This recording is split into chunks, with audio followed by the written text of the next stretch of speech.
आपण मानक मु निहारंजन ओझा उदर अंतरतम प्रदेश अभिनंदन जनाऊँ। खुशी लगिला जे आपण माने मते डाकी गोटे शुणा आपण माने जो टॉपिक रखिंट भाग्य और कर्म तेणु गोटे कथा मुझे कही रखुची जे भाग्य और कर्म उभय परिपूरक। भाग्य मनीष को छाड़े ना तेणु मनीष कर्म को छाड़ा कथा। भाग्य भाग्य मो हाथ ना मु कोटी जन्म हेबी को गाँव में जन्म हेबी यहाँ आदौ मो हाथ ना मु कौन है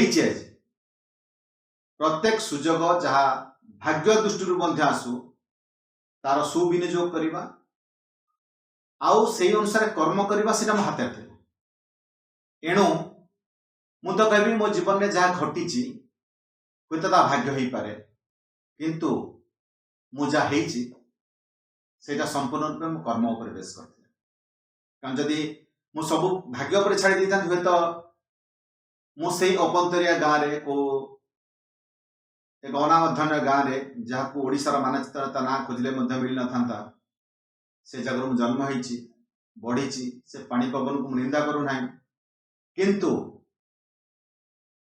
आज आपण मान पाखे जो कहबार सुजोग पाई एथि मो कर्म को बेसिस देवी मुझे कहल ना जे भाग्य तो मनीष को छाड़बनी केत किंतु मनीष कर्म को छाड़ी पार ना कर्म ही कर राम को कर्म करने को पड़ी जीशु को कर्म करने को पड़ी बुद्ध को कर्म करने को पड़ी कृष्ण को कर्म करने को पड़ी। कृष्ण भगवत गीता रे गोटे भल कथा कहते जे ए विश्व ये संसार रे मो पाई किछि असाध्य ना कि अप्राप्य ना मत सब मिल पार तापर मु कर्म करुछि। जदि अवतारी पुरुष माने बा महापुरुष माने कर्म करुचंती आम केमी कर्म को छाड़ी दे पड़ा आम तो कर्म कर तेणु हाँ आप ठीक है मुझे कहूँ जे सिंह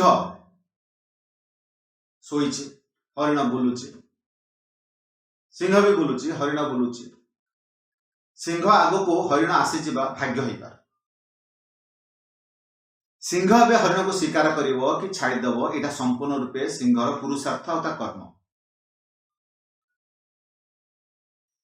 गोटे संस्कृत श्लोक थिला न ही सुप्त सिंह से प्रवेशंती मुख्य मुर्गा माने शोइथिबा सिंह पार्टी हरिण आसी पशिज ना हरिण को स्वीकार करवा हूँ संपूर्ण रूपे सिंहर पुरुषार्थ और कर्म किंतु अचानक हरिण सिंह पाखे पहुंच सेटा तो भाग्य एवं आपण चिंता करंतु आपण भाग्य बादे रहिबे ना कर्म करेंगे।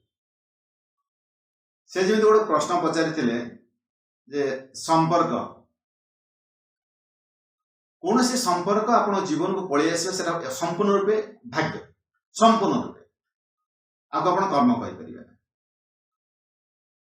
सी प्रेम संपर्क हो बा विवाह बंधन हो सी आपण जीवन को आसो भाग्य को लेकिन आस एबे से संपर्क को आपण कर्म माध्यम केते बलिष्ठ करिवे केते दूर नहीं कि जीवे केमिति परस्पर प्रति व्यवहार करिवे सेटा भाग्यर नियंत्रण सेटा संपूर्ण रूप आपण कर्मर नियंत्रण आपण अपशब्द कहिवे व्यवहार खराब करिवे सेटा संपूर्ण रूपे आपणकर कर्म बेस सेतरा भाग्यर कौन भूमिका नहीं तेणु कौन संपर्क मुझे कहली आपको संपर्क आपण जीवन को आसी जावा सेटा भाग्य हो पारे किंतु से संपर्क को बजाय रखा संपूर्ण रूपे आपण कर्म उपर निर्भर। गोटे कथा देखंतु मु अनेक जगह कही जे मानव मानव ही जन्म हुए किंतु महामानव ही मरी पार कुकुर कुकुर ही जन्म हुए कुकुर ही मरे हाथी हाथी ही जन्म है हाथी की मरे हाथी से आगे किसी हो पारे कुकुर से आगे किसी हो पारे गाई गाई जन्म हो गाई की मर ବଳଦ ବଳଦ ହେଇକି ମରିଛି, ଜନ୍ମ ହେଇଛି, ବଳଦ ହେଇକି ମରିବ। କିନ୍ତୁ ମାନବ ମାନବ ହେଇକି ଜନ୍ମ ହୁଏ ଆଉ ମହାମାନବ ହେଇକି ମରିପାରିବ, ସେଟା ତା ହାତରେ ଅଛି। ସେଇଟା ହଉଛି କର୍ମ।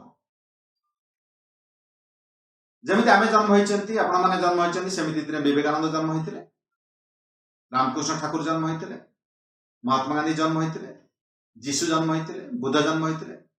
ସମ୍ପୂର୍ଣ୍ଣ ରୂପେ ଗୋଟେ ଛୋଟ ଶିଶୁ ହେଇକି ଜନ୍ମ ହେଇଥିଲେ ବା ମାନବ ହେଇକି ଜନ୍ମ ହେଇଥିଲେ। କିନ୍ତୁ ସେମାନେ ଯୋଉ ଜାଗାରେ ପହଞ୍ଚିଛନ୍ତି ସେଇଟା ହଉଛି କର୍ମ, ଆଉ ସେଇ କର୍ମ ତାଙ୍କୁ ମାନବରୁ ମହାମାନବ କରିଛି। ତେଣୁ କର୍ମ ସମ୍ପୂର୍ଣ୍ଣ ରୂପେ ମାନବ ହାତରେ ଅଛି, ଆଉ ସେଇ କର୍ମ କରି ମାନବ ମହାମାନବ ହେଇପାରିବ, ଯୋଉଟା କି କୌଣସି ପଶୁ ପକ୍ଷୀ ଜୀବଜନ୍ତୁ ପାଖରେ ନାହିଁ। ସେ କିଛି କର୍ମ କରିକି ଆଉ କିଛି ହେଇଯିବ। ସେ ଖାଦ୍ୟ, ମୈଥୁନ, ଜୀବନ ଯାପନରେ ଅନ୍ୟ ଜୀବଜନ୍ତୁ ଅଛନ୍ତି, କିନ୍ତୁ ମଣିଷ କେବଳ ତା କର୍ମ କରିପାରିବ। ଆଜ୍ଞା,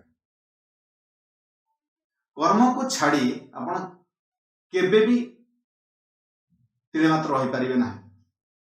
ତେଣୁ ମୁଁ ସବୁବେଳେ କୁହେ, ଭାଗ୍ୟ ଆପଣଙ୍କ ହାତରେ ନଥିଲା। ମୁଁ ଯେମିତି କହିଲି, ମୁଁ କୋଉଠି ଜନ୍ମ ହେବି, କ'ଣ କରିବି, ସେଟା ମୋ ହାତରେ ନଥିଲା। ମୁଁ ଗୋଟେ ମାଷ୍ଟର ଘରେ ଜନ୍ମ ହେବି, ସେଟା ମଧ୍ୟ ମୋ ହାତରେ ନଥିଲା। ସେଟା ମୋ ଭାଗ୍ୟ ନିୟନ୍ତ୍ରଣ। କିନ୍ତୁ ମୁଁ ସେଇଠୁ ଆସି ଏଇଠି ପହଞ୍ଚିବା, ସେଥିପାଇଁ ଅନେକ ପୁରୁଷାର୍ଥ ଆଜ୍ଞା କରିଛି। ତେଣୁ ସେଥିପାଇଁ ମୁଁ କହୁଛି, ଆପଣ କର୍ମ କରନ୍ତୁ।